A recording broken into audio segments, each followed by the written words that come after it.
Africa, the black and gold skins of the spotted cats have been worn for centuries by tribal chiefs and important warriors. They believed by wearing the skins of the cheetah and leopard, they would inherit some of the qualities of these majestic predators, their strength and cunning, grace and beauty.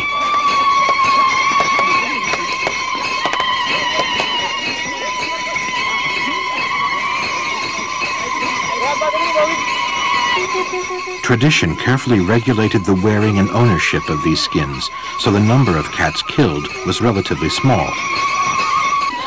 Then, in the 1920s, spotted cat skins became glamorous. For the next 30 years, tens of thousands of these cats died in the name of fashion. Finally, after long campaigns by many groups, the trade in these skins is now banned. But the illegal demand is still there. Spotted cats are still losing ground to poachers and to expanding human populations. Both cheetahs and leopards are rare outside the national parks.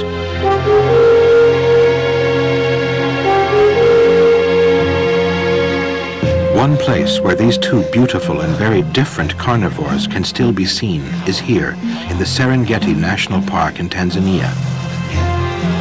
The Serengeti, with its 5,000 square miles of plains, woodlands, hills, and river valleys, provides a variety of habitats and is home to millions of animals that supply rich pickings for predators like the leopard.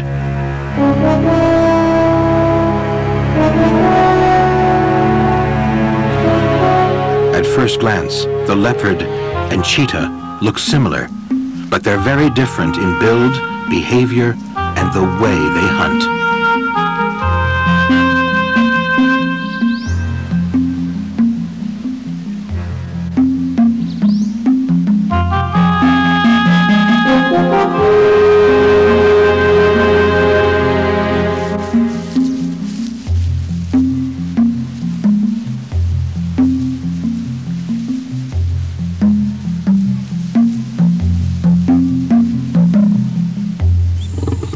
Of the 6 species of cat in the Serengeti, the biggest and the best known is the lion. All the African cats are thought to have evolved from a common ancestor that was almost certainly small, forest-dwelling, and spotted. As the forests have shrunk, the animals have evolved for life on the open savanna. Some of the cats have lost their forest camouflage, but not entirely.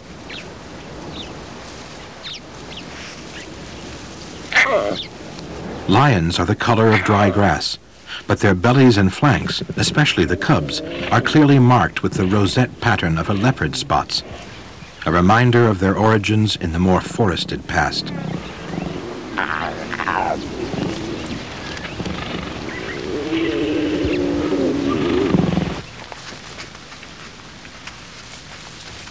The smallest and least known of the Serengeti cats is the African wildcat. It's the size and color of a domestic tabby and lives on mice and lizards on the open plains. The wildcat, like the lion, has vestigial spotting on its flanks.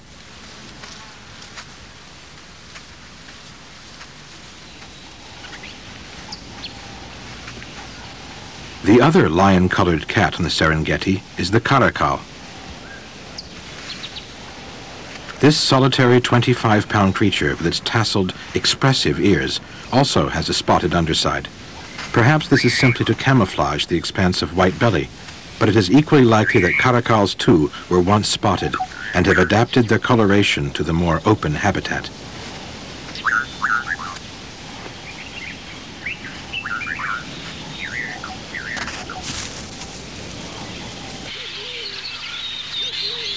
Then there are the spotted cats. The serval is of similar size to the caracal, about 20 pounds, but is longer-legged and less muscular. It preys on rodents and birds. The serval's most noticeable feature is its huge ears.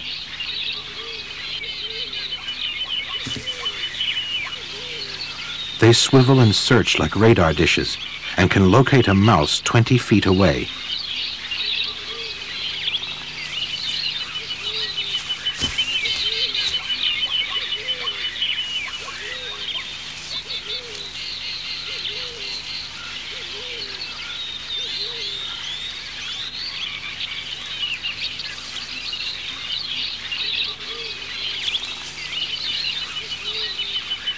The two large spotted cats of Africa are both efficient predators, but they have little in common. The leopard, weighing around 120 pounds, is a muscular bruiser, an alley cat that prefers to lurk in the shadows. The cheetah, at around 90 pounds, is slender, almost fragile, and a creature who roams the sunlit plains.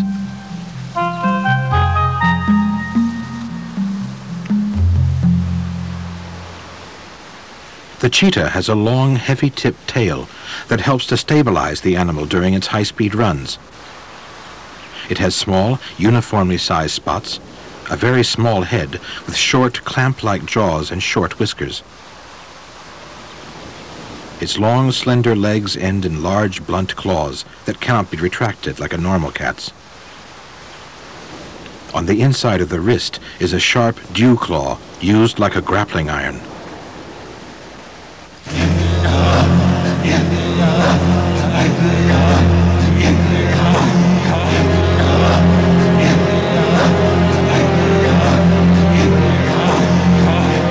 Its very long legs and long, flexible spine enable it to sprint for a couple of 100 yards at up to 68 miles an hour, its tail flailing to help balance the turns. Closing on its target, the cheetah trips it with that hooked dew claw.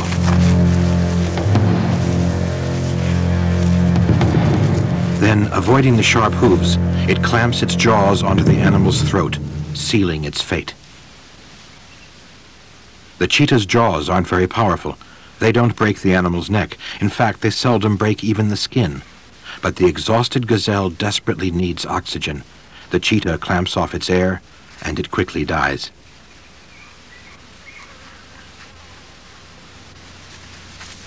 Even though the cheetah is the fastest animal on four legs, it's surprisingly limited in the range of animals it can kill. Giraffe are obviously too big. Birds require as much energy to hunt as larger prey, but provide too little food to make the effort worthwhile.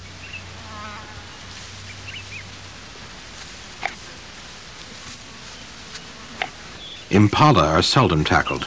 They are a bit heavy and tend to stay in cover.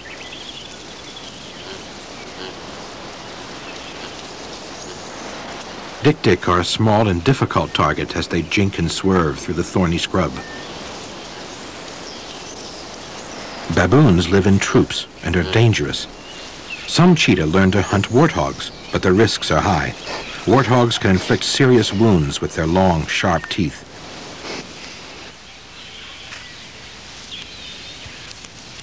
Bush hyrax come down from the trees, where they would be catchable, as do vervet monkeys, but the cheetah ignores them, along with many smaller creatures such as mice or snakes.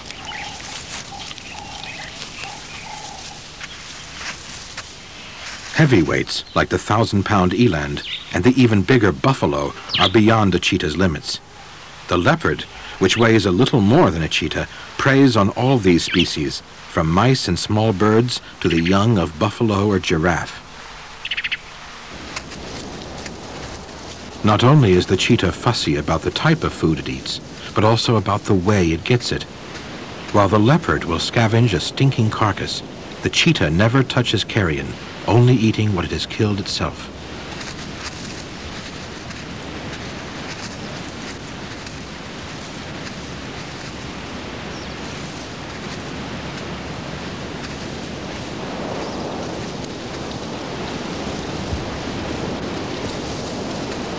The Serengeti cheetah specializes almost entirely in hunting one species, the Thompson's gazelle, or Tommy. And the distribution of these gazelles is a deciding factor in where the cheetahs live.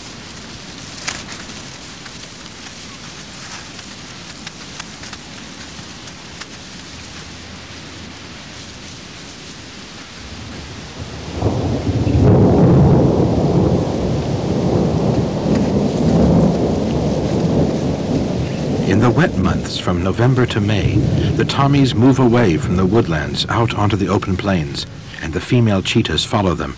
Here they set up overlapping home ranges of up to 300 square miles, which contain all they need to raise their young: cover, shade, and lots of gazelles. Under these ideal conditions, most of the females will conceive.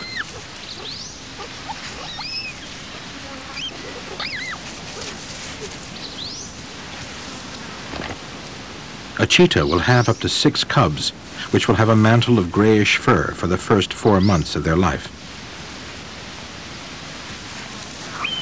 Mortality is high. By 3 months, 90% of the cubs will die, victims of lions, hyenas, grass fires, or hunger. But because they have such large litters, when conditions are right, a good number of cubs reach maturity. At 18 months old, the surviving cubs leave their mother to lead independent lives. The females go off alone, but the males stay together. Of these cubs, about to set out on their own, 3 are males.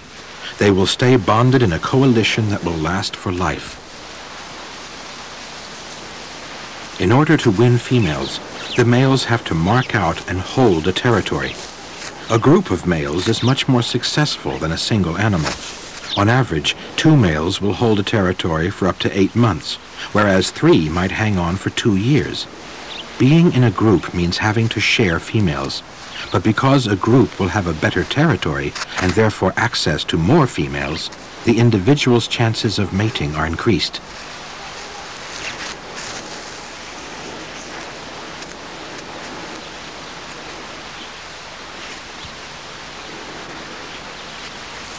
Solitary male cheetahs, who make up about 40% of the male population, are very rarely able to hold a territory.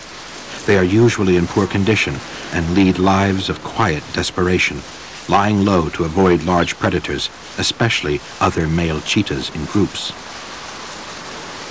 Like these 2, patrolling their boundary. A single male lies down submissively, but it doesn't save him.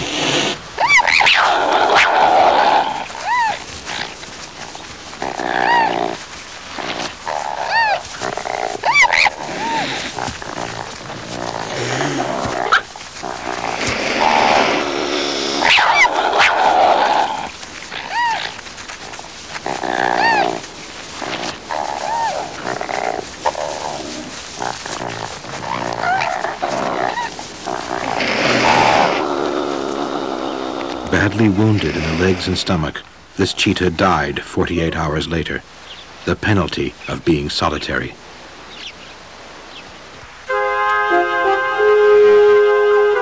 In comparison, the leopard is a natural loner. Except for mating pairs and mothers with cubs, leopards are always solitary.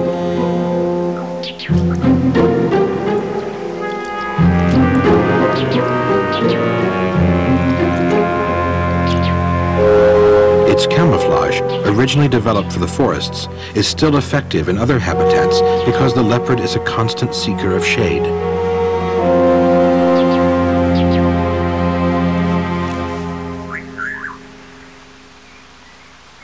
Its spots are the ultimate in disruptive pattern.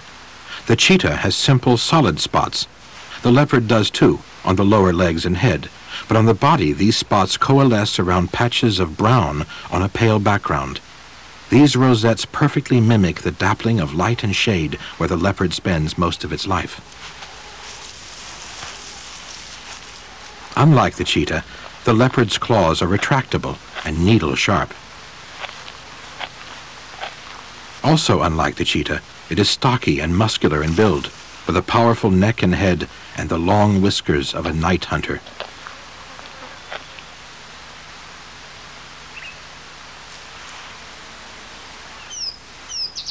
It has a much wider range of prey than the cheetah, so can occupy a much wider range of habitat, from desert to rainforest, mountains to coastal swamps.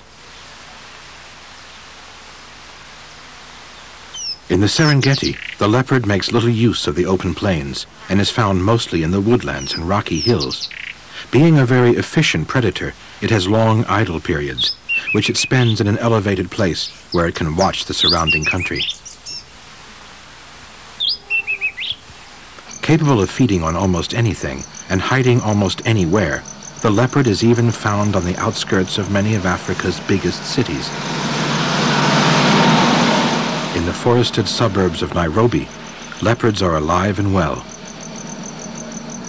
Despite all the chain-link fences, guard dogs, floodlights, and night watchmen, leopards move like phantoms through the night, drinking from swimming pools and scavenging from garbage cans. Any pet dog left out for the night is fair game.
In a more normal setting, on the edge of the Serengeti Plain, a leopard sets out to stalk a herd of Thompson's gazelle.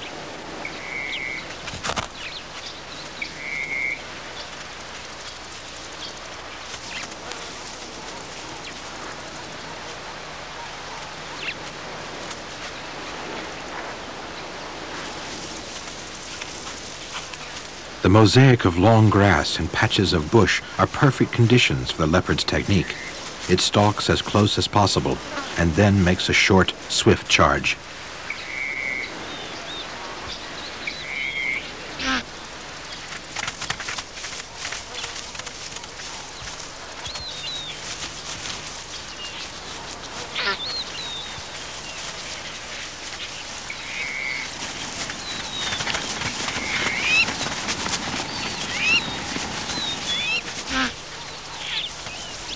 Unlike the cheetah, which when it misses, gives up, the leopard keeps its head down, gets back into cover, and keeps moving forward.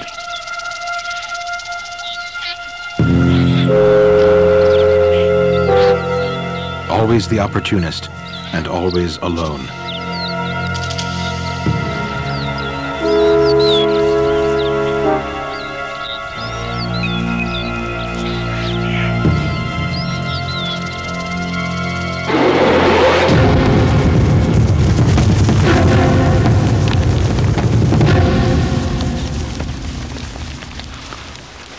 The rush is explosive, and the kill is made with a deep, powerful bite, which punctures the skull.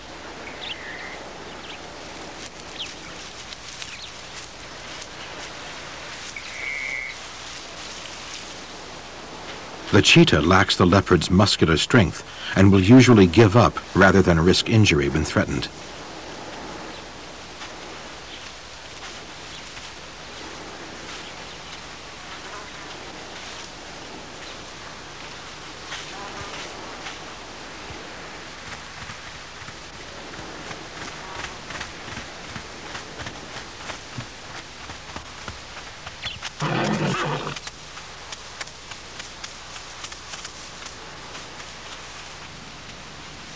Two cheetah hunting together can take on prey which they wouldn't dare tackle alone.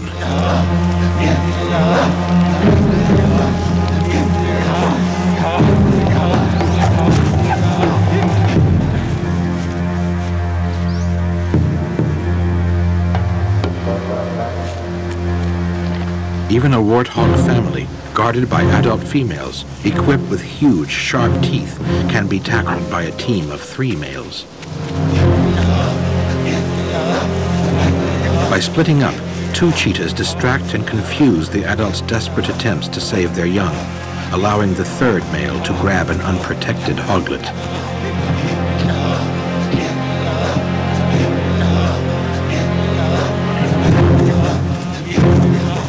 The cats spread confusion in the long grass.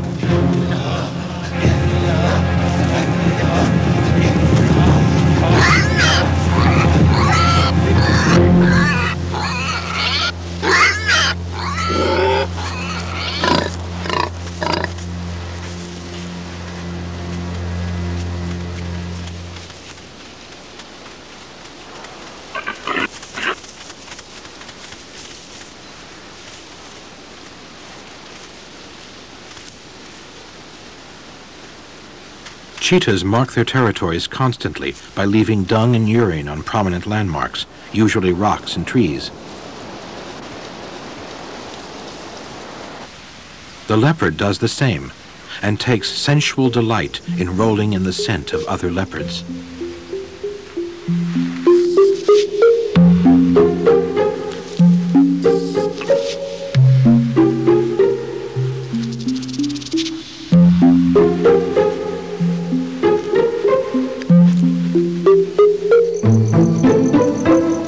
Interestingly, suburban leopards are attracted to the pungent cat-like scent of Michaelmas daisies, which triggers the same response.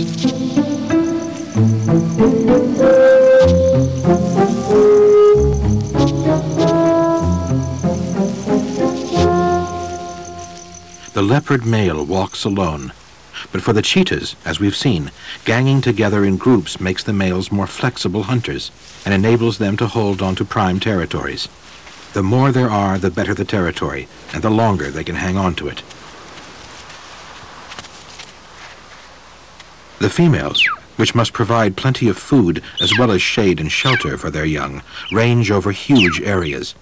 The males try to stake out a territory where several female ranges overlap, giving them access to as many mates as possible.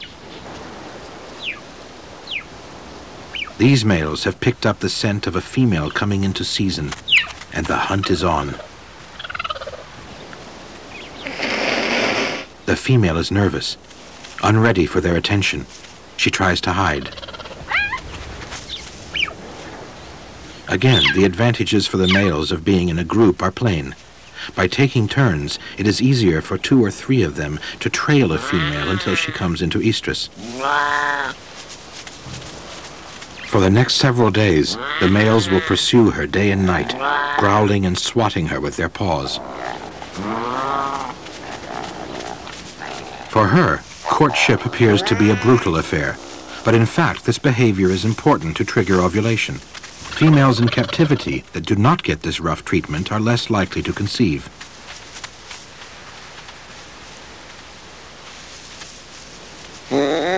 Finally, she is ready. They will probably all mate with her, but even if only one does, genetically it will have been a success. This is because 80% of these male coalitions are made up of brothers who share 50% of the same genes. Whichever male fertilizes the female, the next generation will inherit the family bloodlines.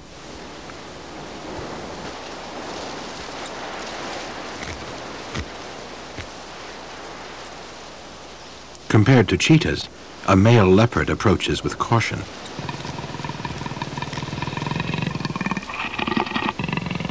When he detects a female coming into estrus, the male calls to make contact. She is not yet receptive, and she lets him know it.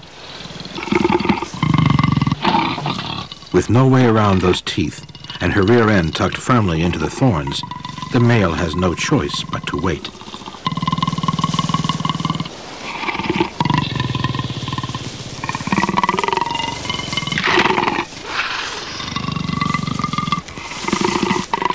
His patience will be rewarded.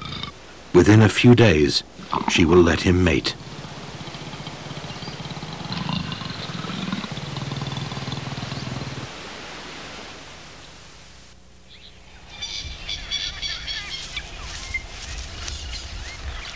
Leopards have fewer cubs than cheetahs, usually 2 or 3.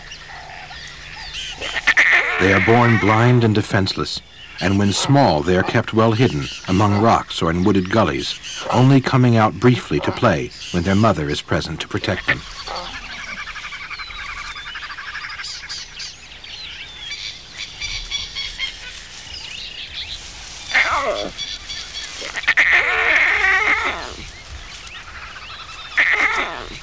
Small cubs are vulnerable to attack by hyenas and lions, who often kill them.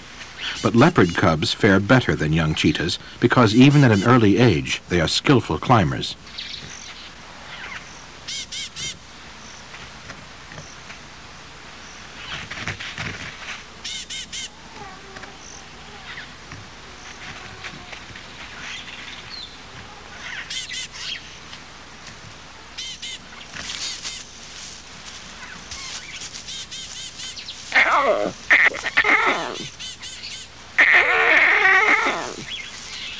The female is restless, and the cubs sense it.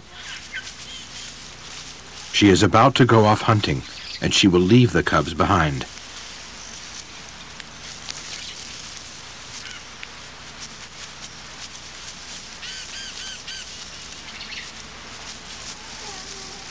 When she walks away from them in this decisive fashion, they understand they are not meant to follow, and they head back for the safety of a big tree.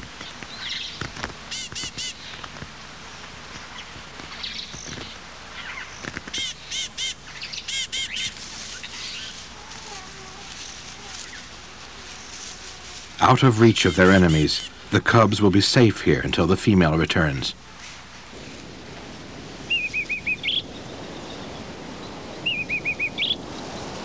The cheetah's cubs are at far greater risk. They will never be able to climb to safety, and because they live in open country, the available cover is more obvious and is likely to be searched by hunting predators. The cheetah hides her young in dense thickets and is careful to ensure she is not seen or followed when she visits them.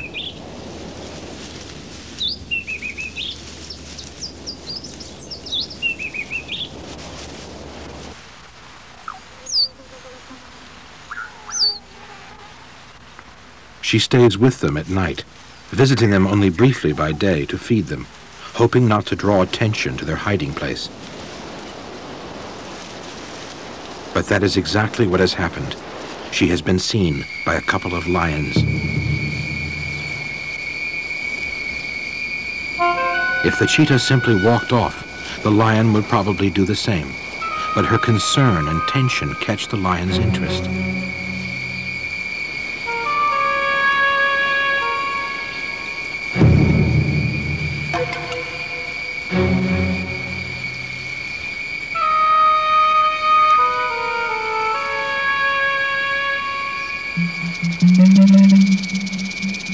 It would not bother trying to catch the cheetah, but her nervousness has heightened its curiosity. It seems to sense the reason for her agitation, and when she moves off, the lions start an intensive search among the rocks and scrub.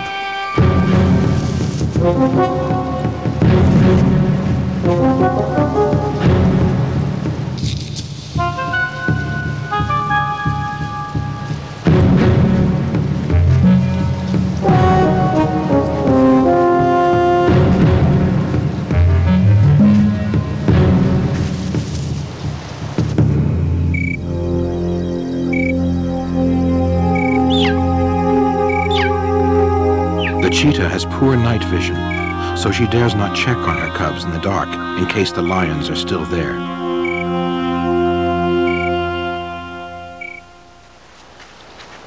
After a restless night, she returns at dawn.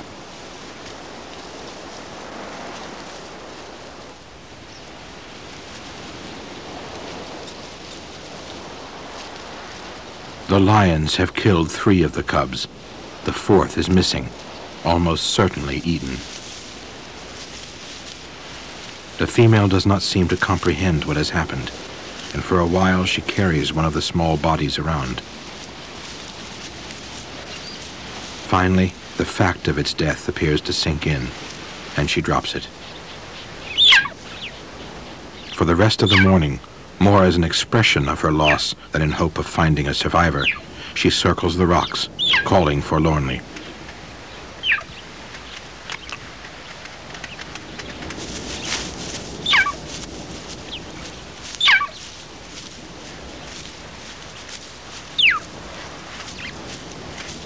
Miraculously, the 4th cub has survived, and against all the odds, its mother has found it. But the cub is still small, and still has a long way to go. Cheetahs can climb, and the cubs climb a lot in play, but they do it poorly.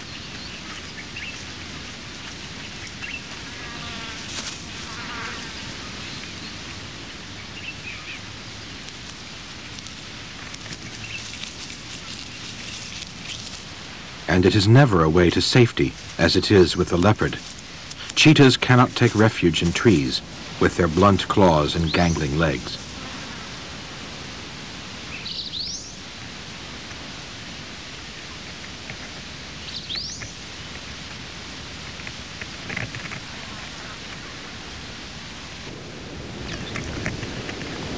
The leopard, with its hooked claws and compact muscular build, is a natural climber and is perfectly at home in the branches.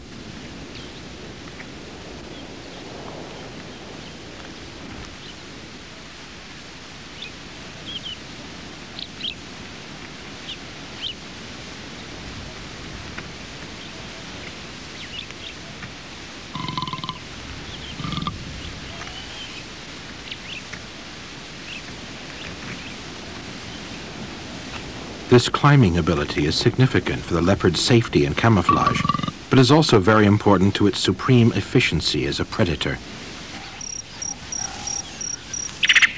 A large part of the leopard's diet is made up of rodents, birds, and other small creatures.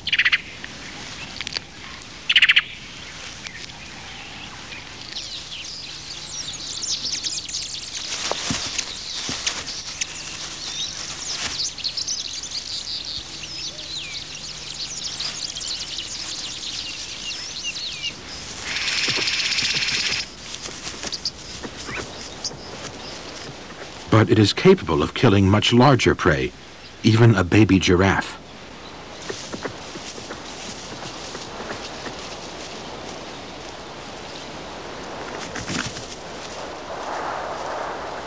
A single leopard has been known to kill a full-grown bull eland, weighing over 1,000 pounds, and even an adult male gorilla was once killed by a leopard 1/4 of his weight.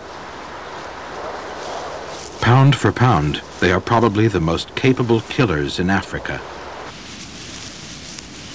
For an animal that lives alone, the ability to kill such large prey is only an advantage if it can hang on to it.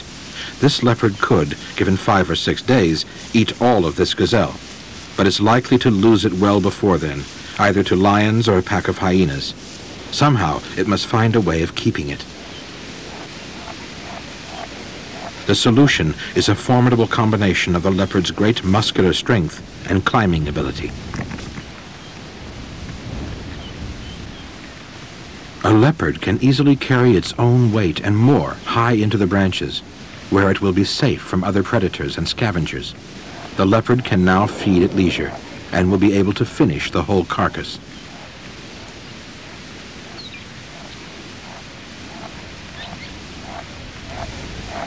And it's not just an efficient feeder, it is also fastidious.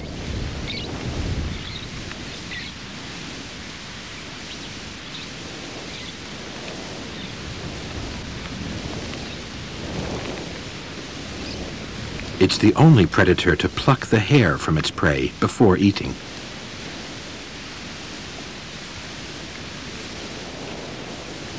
The cheetah can't consume a whole gazelle at a sitting. Neither can it carry it up into a tree.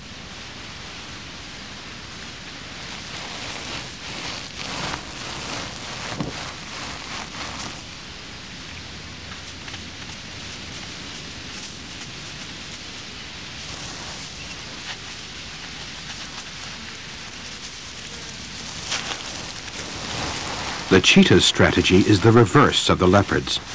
If there's cover close by, it will drag the carcass there, but it won't try to hang on to its kill at all.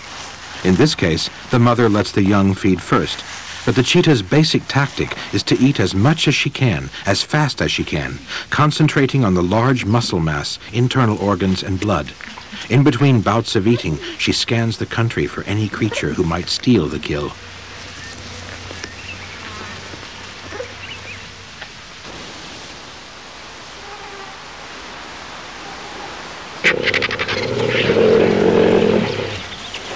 Vultures are a big problem for cheetahs.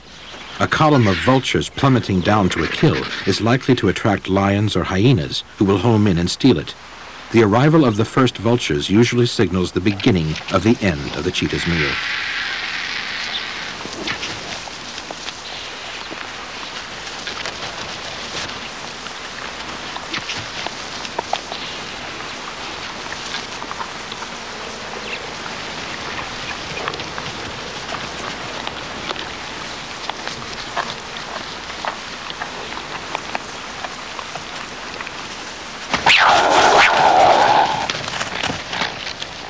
The cheetah's nerve breaks. A jackal is already attracted. Hyenas are probably on the way. It's time to go. Because the cheetah is so easy to chase away and cannot store food, it has to kill at least twice as often as the similar-sized leopard. The cheetah is a competent hunter, but unable to defend its kills. Vulnerable and relatively frail, a cheetah cannot risk fighting over its kill. A bite in a leg or foot could destroy its hunting ability and mean death from starvation.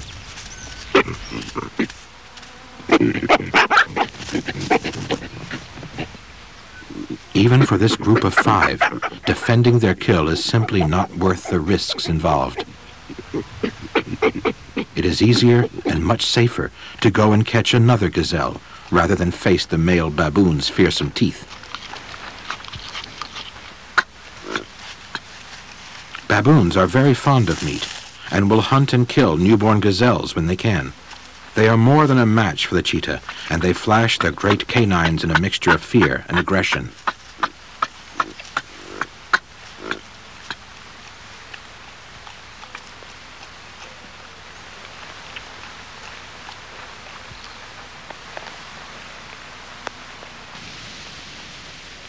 These baboons are putting on the same show for a leopard. But there's a difference in the essential spirit of these two cats. With odds of only 5-2 in their favor, the cheetahs gave up. At about 40-1 against, the leopard keeps moving in.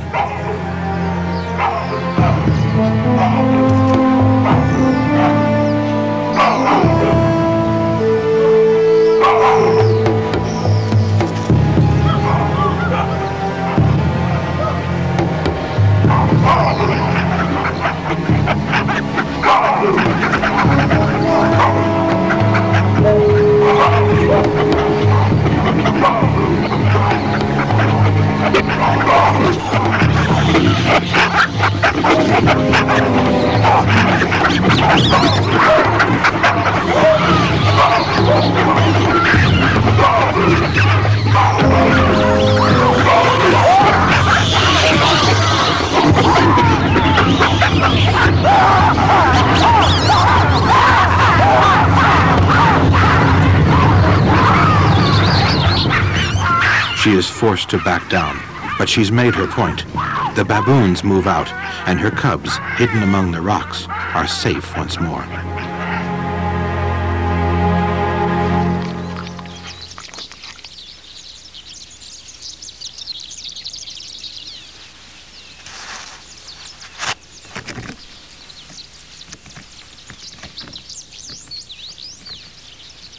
With their mother watching over them from above, the cubs can explore. A heavy rainstorm has brought out a terrapin, who's been buried for several months underground to avoid the dry season.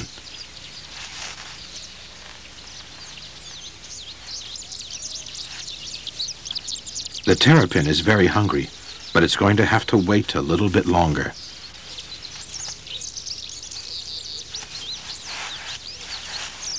It's under no real threat. It smells so bad that the leopard won't eat it, or even play with it for very long. Play is essential to a growing predator. It enables them to practice stalking and pouncing, and to polish the skills they will need for adult life. To help her young develop in this way, a female will often bring them something to chase.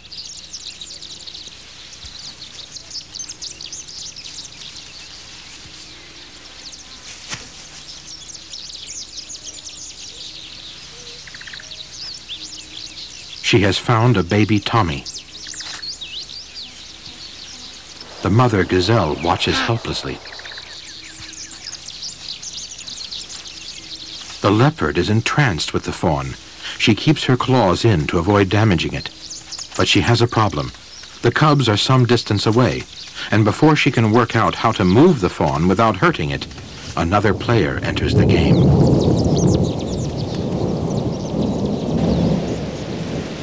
A lion has seen the activity and starts to take an interest. The long grass hides the fawn, but the leopard's behavior is strange. Perhaps there's an easy meal to be had.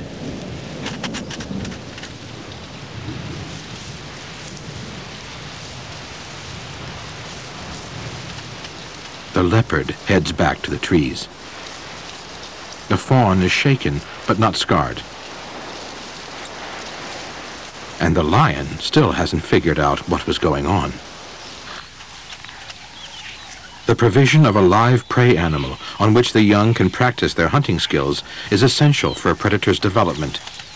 So it's no surprise the cheetah does exactly the same thing for her cubs. As did the leopard, the cheetah saw the Tommy fawn from a distance as it crouched to hide, and has homed in on it. And again the fawn, too young to recognize a predator, is unconcerned. But the cheetah has her cubs with her, and the moment the fawn runs, they react.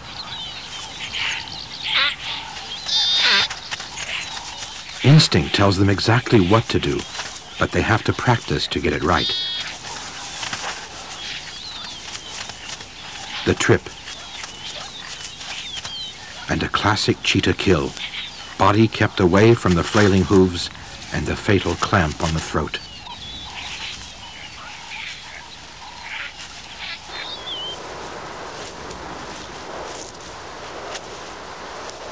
At times, they are left to look and learn as mother stalks that day's meal.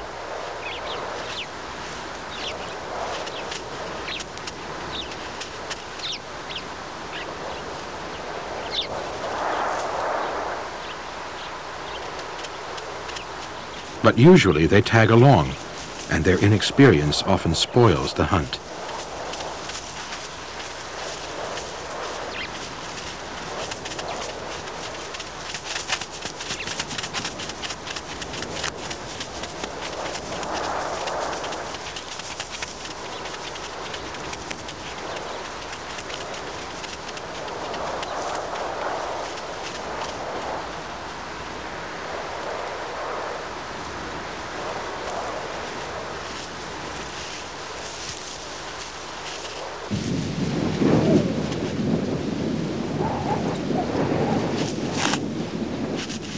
In the 18 months before they go off on their own, they have much to learn.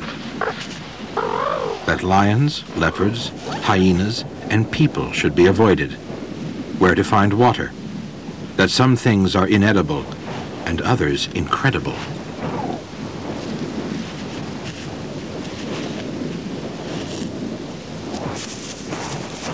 That jackals make excellent pacemakers for growing muscles.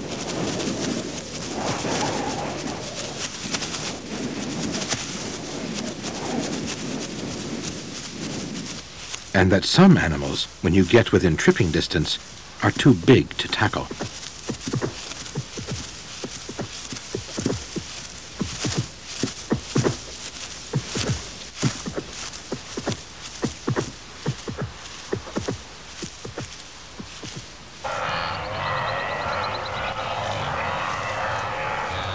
Life is very difficult for young cheetahs when they first set out on their own, even for a group of several males.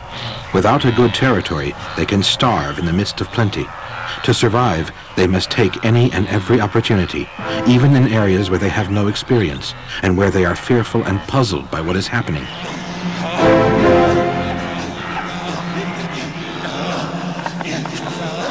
Two Grant's gazelle are locked in battle, oblivious to their surroundings. A young cheetah runs in, but slows down, filled with apprehension. It cannot understand why the gazelles are failing to run away. Nothing in their experience has prepared them for this. How can they trip an animal that won't run?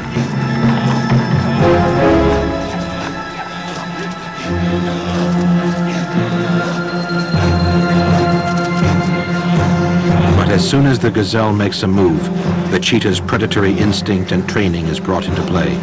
The gazelle is too powerful to trip, is twice the weight of each cheetah, and its horns are lethal weapons.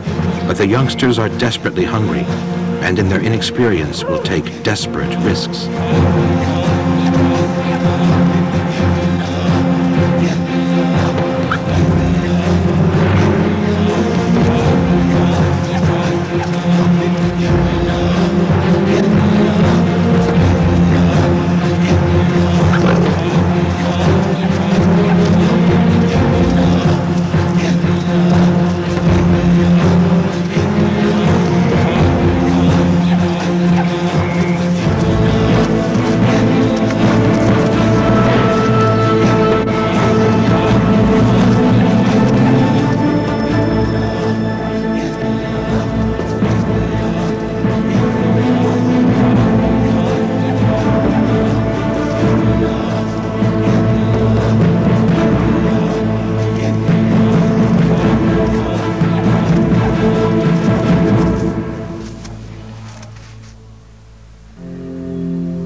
Lurking the shadows, a young leopard tentatively marks out a new territory for itself.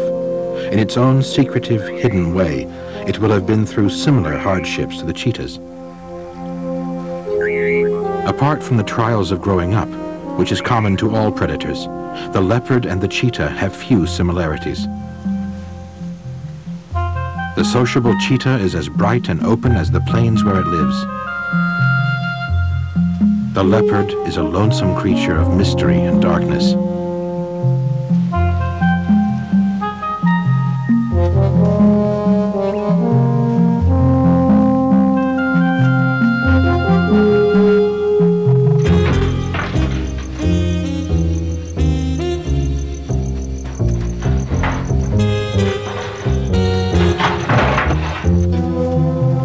Different social systems, behavior, hunting techniques, and lifestyles, the leopard and the cheetah have almost nothing in common except their dappled beauty. For too long, these magnificent cats and their striped and spotted cousins on other continents have been slaughtered simply because they are so beautiful. In the past, the warrior who wore a spotted cat skin thought he could take on that animal's strength and cunning. And the woman who wore one hoped to acquire some of the cat's grace and splendor. Today, these myths are fading into the past, as people realize that nothing can compare with the sheer power and beauty of the cheetah and leopard.